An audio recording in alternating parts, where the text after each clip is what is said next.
Just a moment. Let me see if I got a message here. Okay. All right, we're going to get started. So good morning, good afternoon, and good evening to everyone that has joined us. This session is being recorded. My name is Ismail Nalwala, and I'm the CEO of IoTap. We're based out of the DC metro area, and I'm planning to go for about 30 to 45 minutes today. This is going to be the last presentation and webinar for the year. So we wanted to talk about some of the highlights for the year in the context of what has happened in our business and hopefully in yours as well. And also touch a little bit on things we can look forward to in 2021, right? So let's get into the agenda. It's a, as I said, simple agenda. We'll talk about some recap. I have some metrics and around the performance standard that Microsoft has recently announced, so I'll share that as well.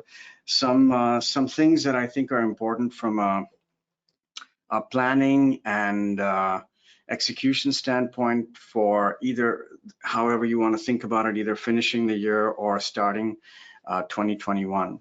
Okay, so let me get to the first topic for the day, which is looking back at this wonderful year we've had in 2020.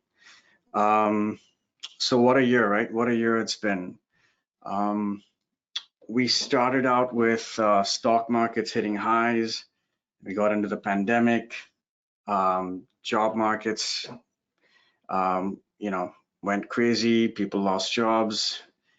Economies and companies all around the world were scrambling.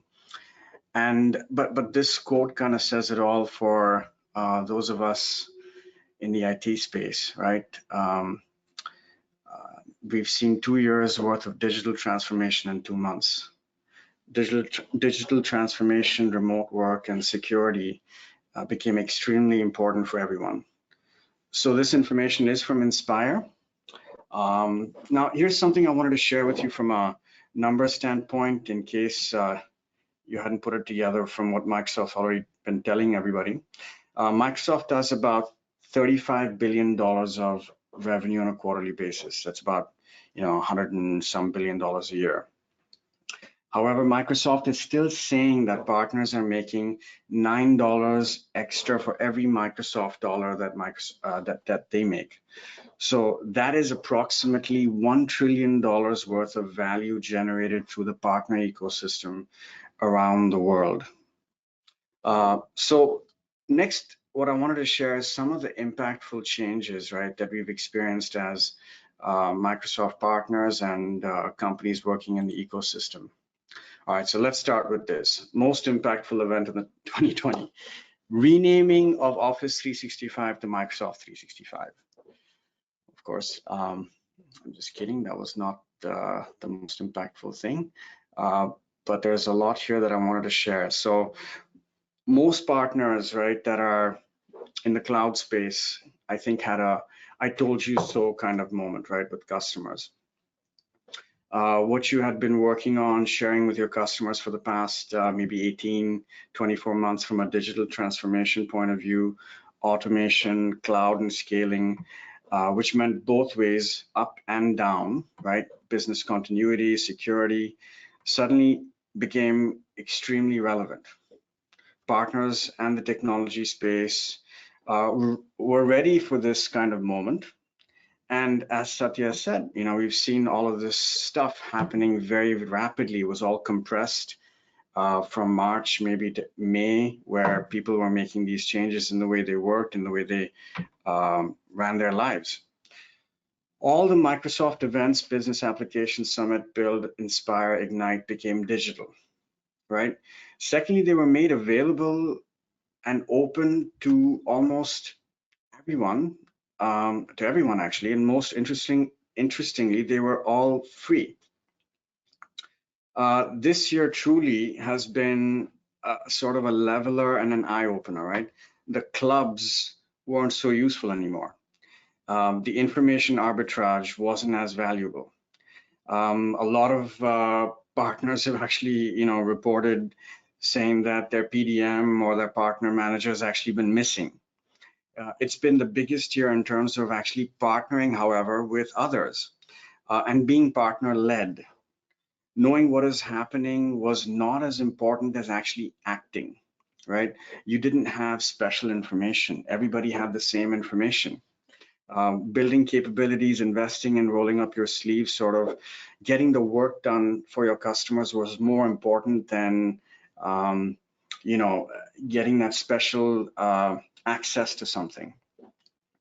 Again, working from home, working remotely, the BYOD thing, increased the surface area for attacks, uncertainties and difficult, financial times made businesses actually much more vulnerable as well, right? Security became extremely relevant, and Microsoft and partners really doubled down on that opportunity. The other thing is the tech intensity, right? Product releases and innovation continued with all three clouds on the Microsoft side, right? Features and capabilities were more relevant to customers in these times because they were looking for capabilities on how to function in this new environment. Teams and voice, right? Just in November, they announced an entire slew of application integrations with Teams, removing unwanted sort of background noises, automating routine tasks, without leaving the team's experience. The ability to build and deploy apps and the intelligent chatbots, the together mode, all these things are great new features just in Teams, right? Everybody's living within Teams now. Microsoft 365, the Windows Virtual Desktop, customer voice, and the Power Platform all had significant enhancements. Of course, this is our world, but the gaming and personal devices, also had a tremendous amount of improvements in that space as well. Now, Microsoft says that the CSP program places the partners at the center of the customer digital transformation. They launched the new Microsoft Commerce platform, right? Microsoft agreements were put in place. Now we know that perpetual software will also start being offered through the CSP program. And we at Work 365 will work hard and fast to ensure that you're able to capitalize on what we think will be significant opportunities for the user base, right? From a revenue and a customer experience standpoint, right? So when that becomes available, we'll be sure to jump on that and make that available in the application as well. Azure Plan was announced late last year, actually, as part of the new commerce experience in CSP. Then the partner earned credit, which is also called PEC, as a new business model, kind of attempted to simplify and unify the Azure pricing across Microsoft's go-to-market clouds, right? They just announced in the last CSP community call that there were going to be more billing and currency changes coming up for partners that are not transacting in USD, right? So lots and lots of changes just in these and in this area, right? Now, continuing on with this, some of the other changes I wanted to highlight are, things around the incentive plans, right? The Co-op program is now in full effect. As you probably know, part of your reseller rebates are held in that account and only dispersed to you after you claim them or invest them. We know a lot of partners are taking advantage of this with Work 365. So if you need help with this, I'll touch on this a little bit later today, but claiming the invoices against the co-op rebates is pretty simple. This is still an opportunity for you in case you haven't done so.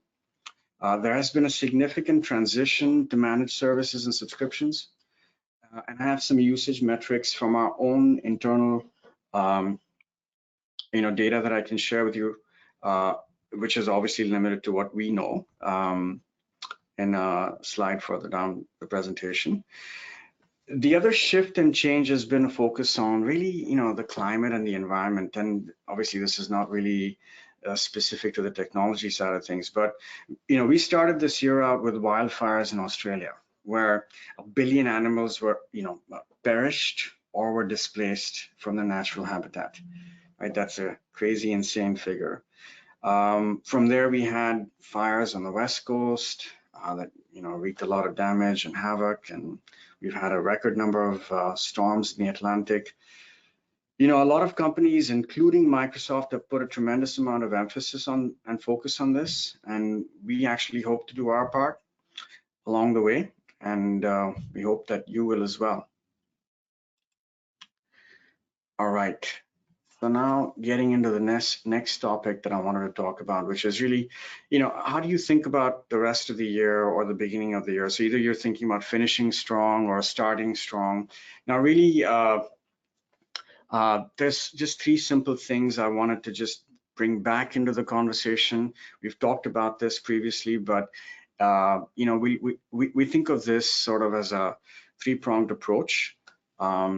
And I'll touch on these three items in the next slide. So main thing is, putting your customer at the center of everything. We're all trying to do that. And I'm sure everybody wants to do that all the time. We'll talk a little bit about how that's possible, maybe. Product and service strategy is really important. If you're in the CSP space and you're not thinking about the bundling or the ability for you to package services, it's certainly a good time to do that. And of course, investing in automation integration. Of course, if you're a Work 365 user, you're looking at doing that. You're probably already doing that. So let me see if I can enhance and go into some more depth in some of these, right? So putting the customer at the center of everything. Now, for those of you that are new to Work 365, a quick introduction. Work 365 is a subscription management and billing automation application that helps you scale and streamline your processes around recurring revenue. It is built on Dynamics CRM. Dynamics CRM is a complete customer engagement application. So you've got everything from sales to projects to customer service, all in one platform, including the portal. Work 365 is an application that brings this all together, along with the billing and the subscription and the service management side of things. Now, the idea is to leverage these capabilities along with the platform, which is really powerful with Power Platform, to build additional hooks, notifications, and business processes around this, right, for your customers' experiences. So this is, a simple thing, but if you're using CRM right now and you haven't imagined leveraging the peripheral capabilities of the platform, it's important to do that, because we built Work 365 to be part of a platform so it can be enhanced and extended beyond what the capabilities of the core application provide, right? All right. Next item, is about that thinking about your product strategy and service strategy, right? So some quick research notes I can point out is that we did a little bit of research on this, and people in the IT industry looking out into 2021 say that about 60% of the folks believe that the increase in revenue in the new year will come from existing customers. This is going to be the #1 source of revenue for you potentially in the 2021 year, right? So it's not about customer acquisition as much, but about how to service the existing customers, which is why bundling, again, is really important. It builds resiliency, right? The ability for you to do that in Work 365 is out of the box. So, you want to take advantage of that. Again, 45% of respondents to this survey are looking to improve operations and efficiencies in 2021. So it's not just about sales. It's really also about looking internally to streamline things. You're a lot of times to grow the business, we're looking only at how to acquire new customers, how to bring in more revenue. It's also important, and this is part of a survey where a lot of respondents are saying they're looking at processes internally, right, to streamline things. there's another thing I'd like to mention, that the two actions needed to enable a business model change are adopting technologies in the new year and updating processes to complement these new business models. So, we're here to help with things like that. And hopefully you're looking at opportunities internally in your business. Now, with this, I'd like to share what we have seen and some of the metrics around things that have happened through the year, actually. So in February, basically, we did a webinar, and I shared this number. So about there were about 4.3 services or subscriptions per billing relationship in our system, right? So about out of all the users, all the partners that are transacting using Work 365, we can see that about, on average, there were about 4.3 services and subscriptions. In May, it went up significantly. And I think this had a strong correlation to what we were seeing with existing users adding new services like voice and security products. And then now we see a slight decline in the number in the density, right? So it's now gone down to 4.8.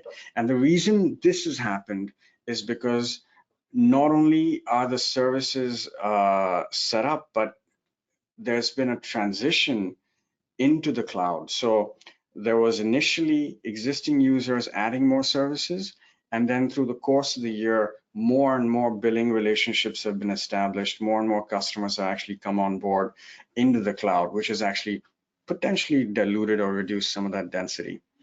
Now, another thing I wanted to share with you is, in 2019, when we would talk to users coming on board and using Work 365, I'd say about 50% of the users actually signed up for the self-service portal. Okay, that was there was some hesitation. I recall from my conversations where it was about, hey, we want to do this for the customer. We don't trust the customer.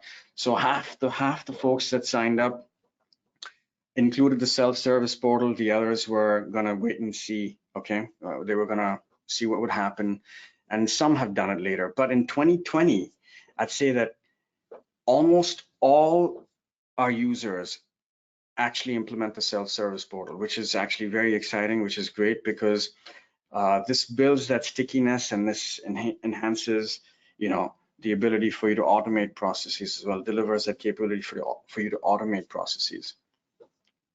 Now, this is another thing I wanted to share. Most partners, I'd say 65%, have added at least 30% more billing relationships in the last 12 months. So that gives you a little bit of a benchmark. You can kind of see where you're at. So, again, this is basically the new customers coming on board into the cloud, right? We've also seen that partners that bundle products see a 10% lift in margins, right? So if you're, again, going back to that bundling conversation, this is not just about stickiness, it's also about bottom line, right? Another thing I'm happy to share today is we're processing 10,000 provisioning changes a month now for our users. So these are automated license provisioning changes that happen from the portal right into the partner center, right? So this is something I'm happy to share with our users, and in terms of what we've been able to accomplish. So we're very happy with that. Now, going into that third pillar or third prong around, how to look at the new year, right? So this is typically what a workflow looks like for just a simple license request. In case you don't have a system, or you're just thinking about how to put your system in place, a customer calls in or emails you, someone picks up that request. They may need to talk through pricing. Someone then provisions it. It actually, the change needs to get tracked. The billing team then gets notified that they need to update something on their end. They then generate an invoice. Sometimes after waiting for the invoice from the provider, because you want to reconcile these items. Then the invoice is sent out, and there's somebody in the collection side potentially that could pick up the revenue collection side of things, right? Now, all these steps, steps have an impact, right? These are the questions that you want to think about, which is, how is everything reconciled? You're going to be thinking about these. Do you have any leakage in your revenue because of dates and proration and missed billing opportunities, right? Without an automated system, you could potentially be losing 0.5% to 3% of your revenue without knowing it. This is something we've seen and again in conversations after the implementation takes place, and also in surveys that are done for companies that are implementing recurring revenue. Then additionally, you have all these labor costs around all these different steps and processes that you have to take on, and customer delays, right? Things take longer if you have to put people in the process to get it all done. And I often talk to partners who are thinking about margins, without realizing, it's like, hey, if I do something, it's going to erode my margin, right? Without realizing that this is really about revenue management, not just about the cost. So if you're selling subscriptions and recurring revenue, you need a system that can handle the entire process in an automated way, right? All these steps can actually be fully automated. You can have your customer provision, have all that provisioning automatically go into the partner center or whoever your distributor or provider is. You can actually then automatically generate an invoice. You can automatically collect the payments, and you can automatically sync that invoice into your accounting system. I'm not just making this up. This is exactly how a lot of our partners, including us, do it for anything monthly. This entire sequence of steps is fully integrated and automated. So hopefully you're thinking about that. This is something you can hopefully look to accomplish as part of your goals in 2021. All right. Now, another announcement that we touched on earlier was the change in the CSP program that's coming up. And you probably are very familiar and aware of the change, but just a quick recap. What I want to talk about is some of the results of the survey that we found from partners that responded to the questionnaire that we published from users of Work 365, and some were actually not even users. So what is in the announcement? Microsoft is now saying that you need $300,000 worth of revenue with them to remain in the direct program to be compliant, right? And this must be trailing 12 months before the ASFP renewal takes place. So, that's the date. You have some dates there and some timing there. When does this go into effect? January for current partners. And if this requirement isn't met, then you have to re-enroll as an indirect reseller. So, for some, this is a huge, huge impact, right? It means changing the way you're thinking about things, impact the margins, and rethinking the whole business model, really. So this is what we found actually, and we did a survey about a month ago, when this was announced. I feel like it was a month ago, but maybe a few weeks ago. And this is what we found, right? So we asked a few questions, and one of the questions was, how are you feeling about this announcement, right? So as you can see here, 27%, a quarter of the people that responded to the survey were excited, elated. And what that means to us is, we had a rating of 1 to 10. The average rating on this question was 6.5. So if you were excited or elated, that was 8 plus, right? If you're 8 plus, you were excited about the announcement. So most partners were kind of unsure. It was a mixed bag, mixed feelings around this announcement. Didn't know really how to process it or what the impact was going to be. But about a quarter of these partners that responded were super excited. Now, here's what we found. Out of the 20% that actually were excited, this is what was consistent across the board. 90% of them had both these things in place, right? Which is that they had the full-blown billing automation, provisioning automation, and the self-service portal in place, right? So it's these folks that have actually made the investments that were really excited about the announcement. 10% of them, which is obviously a small percentage, have only one or neither. Now, the next thing we asked was, how do partners feel about the CSP program? So this gives us a good understanding of what's really going on, and I'm happy to share that if, in case you don't have insights into accessing this kind of information. So 95%, overwhelming majority, everybody pretty much said, the CSP program is helping us grow our business. Now, this is obviously a skewed data set. These are all the folks that we have talked to, and we know a big part of them are Work 365 users, right? So they're feeling like the CSP program is actually helping them grow. Now, the other thing we asked was, what are you considering doing, right? Most partners, 83%, are not keen on making any change, right? They don't want to consider moving to an indirect provider, or if they're using an indirect provider, they're not considering moving into the direct provider as well. But we do see that there is conversation about transitioning and transitions that are going to happen. And the likely scenario is that, they've already met the goals of having that threshold met, and they've made significant investments, right? So why make a change to anything that's working for them right now, right? So this is some of the feedback I wanted to share on the CSP program from what we found. And next, let's look at 2021. All right. So I wanted to share what I think will happen, and also, some of the things we can do to build and protect the business. In addition to the tactical things we just talked about, right? So it has become, a conversation about, survival of the fittest, really. And this comes through from the fact that, the information arbitrage is lost. Everybody's in the same boat.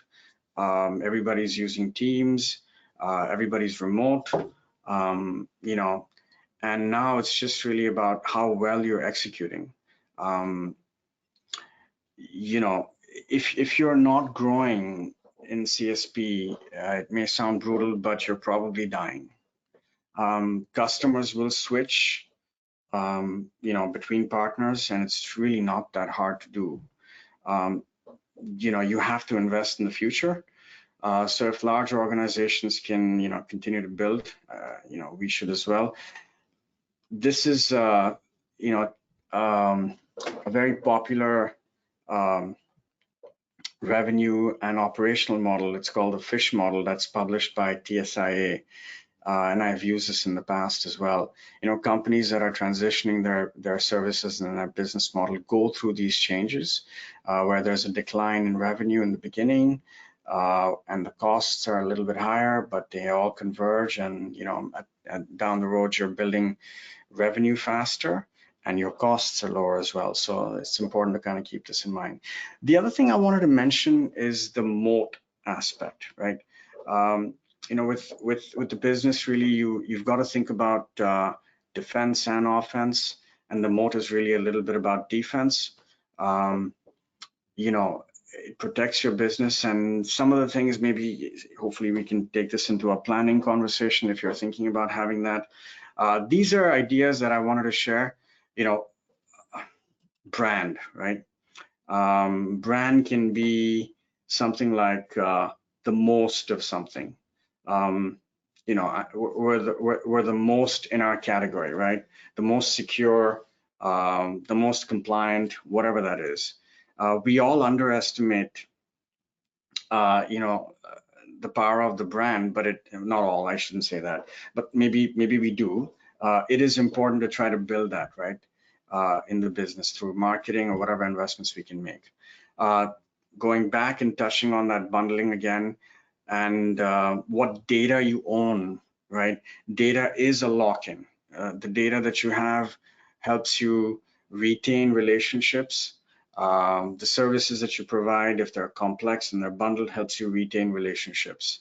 You know, the partner ecosystem you build around you helps you, again, sustain leads, sustain relationships as well. These are very important. We are heavily focused on this ourselves, to build relationships where we can with technology companies, with other providers that we can integrate with. So these are things that we're doing as well. And the other thing that I find interesting is this contracts and no contracts.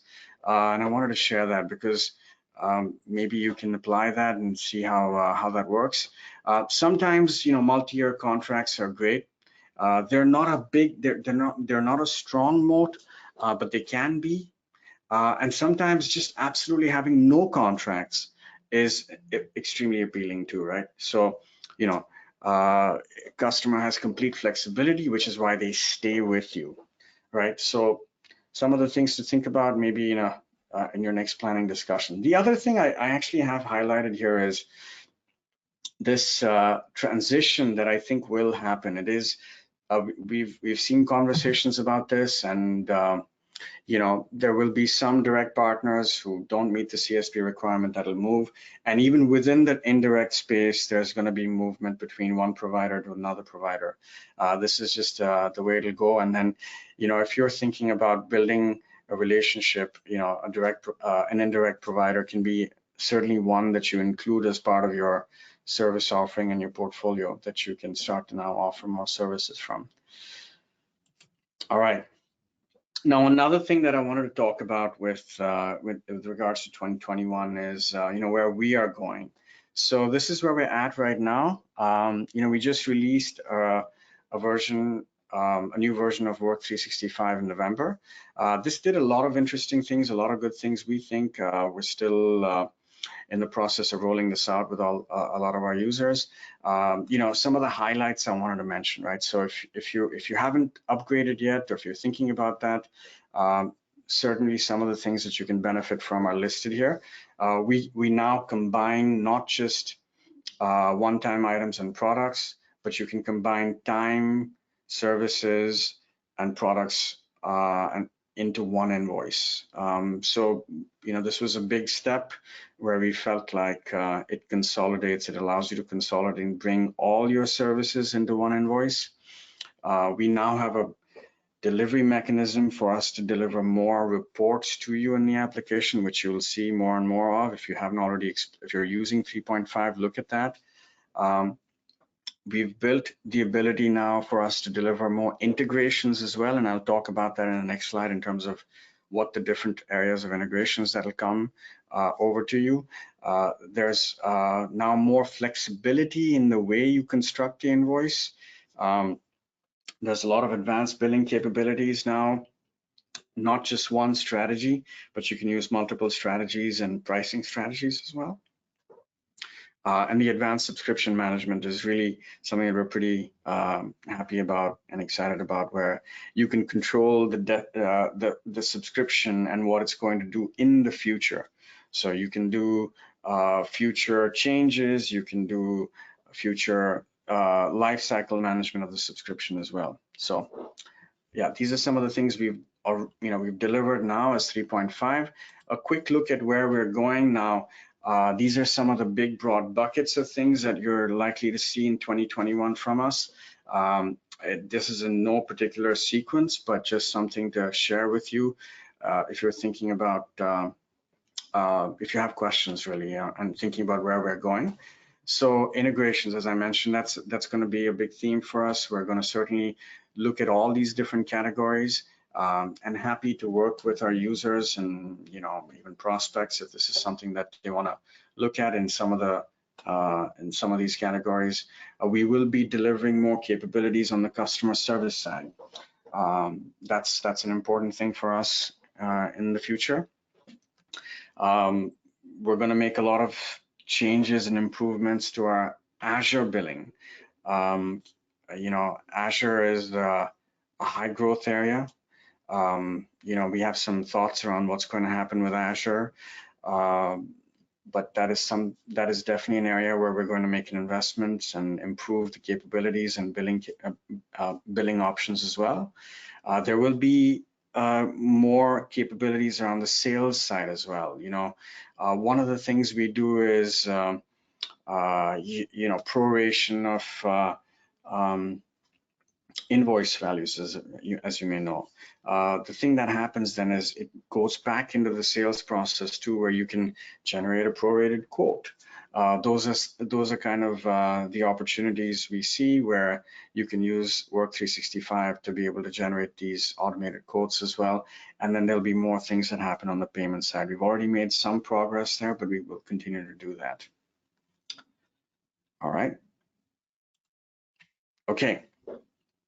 Now, just a quick mention, and I want to remind everybody of the co-op programs, the co-op program and the incentives. They are created as an investment structure for you to utilize your incentives. Your earnings for this semester are eligible for deployment in the next semester. The earnings from the first half of the calendar year are available for you to utilize and spend before the end of this year, right? So just a quick mention here. All right. Now we're actually at the almost through here towards the end of the presentation. I wanted to leave you with this. So while we wrap up, we do have an offer that I wanted to extend to all our users that are here on the call. Two specific things, right? So one is we'd love to hear from you. We'd love to see referrals from you if that's possible. So we have a referral program in place, and some of you have taken advantage of that, and we want to thank you. So the referral program was, $50 a month as a credit towards your billing. If you refer someone to us and that buys Work 365 that comes on board as a customer, we're doubling that incentive. So if this is possible, send us a referral. You get $100 of credit back per month if they sign up by March 31st. Here's the link for that. And then, if you're one of those users of the application that has not deployed the portal and you need help with that, please let us know. The portal implementation is a $14.95 investment for you, but we'll give you 50% off so that you can get that portal going. This is just for you to start taking advantage of the opportunity you have and put these pieces in place so that you can start to have that fully automated workflow and process around your customers and what you need to do on the back end as well, right? So please take advantage of this. If you're sitting on the fence, not sure if you want to do this, there's a small financial incentive too. So now for those of you that are new to Work 365 and thinking about it, we have an exciting offer for you as well. These are the two core services that you need to get started with the application, which is the core application implementation for $14.95 and the self-service portal for $14.95. We will actually, where is, oops, sorry, back here. I think I'm missing some information here, but all right. What we'll do is we are going to knock off that self-service portal implementation fee for you. So instead of $14.95 plus $14.95, your initial implementation investment goes down by $14.95 to, it's half off really, right? So instead of $29.90, it becomes $14.95. If you have co-op funds available, we can help you claim them this semester. If you don't, then we can help you do that in 2021. So if you're thinking about Work 365 on the fence, good time to save some money and get started. All right, now this is my final slide. I really want to thank you for spending your time with us, with me. I want to wish you a very fulfilling, happy, and actually most importantly, a different kind of year in 2021 from what we've had in 2020. We hope to see you in person. I hope to see you in person in an upcoming event in the new year. And happy holidays. And I'm open to take any questions if you have them. We'll give it a few minutes for questions. I have one question here about the roadmap. So we don't actually share any dates on the roadmap. Um, these are things I'm not able to share on this conversation in this call, but certainly those are some indicative ideas and things we will do. It's not complete by any means, and it is obviously subject to change, but there's no dates right now.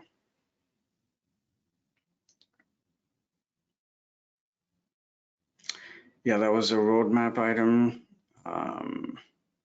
Is there any other question I can answer? Yeah, about the co-op funds. You can certainly take advantage of a knowledge article that we have. We can share that knowledge article with you if you don't mind just posting a comment on the Yammer site. If there's actually already a lot of mention on the Yammer site. If you do get stuck with the claim, we're happy to nudge the Microsoft team on the back end to get your claim processed as well. So we can certainly help you with that too. So if you have an invoice that you've submitted with the Microsoft team for co-op funding, and you're not getting a response or it gets rejected, let us know. We can help with that.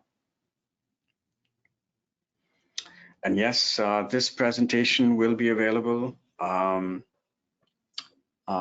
through our regular YouTube channel and things like that. So, yep. Any other questions I can take? We will resume, our series in the new year. Yep. Anything else I can answer? Okay, looks like we had a few questions. Hopefully that was it. All right, thank you everybody for joining me, and have a wonderful rest of the year, and Happy New Year in advance and happy holidays. Thank you.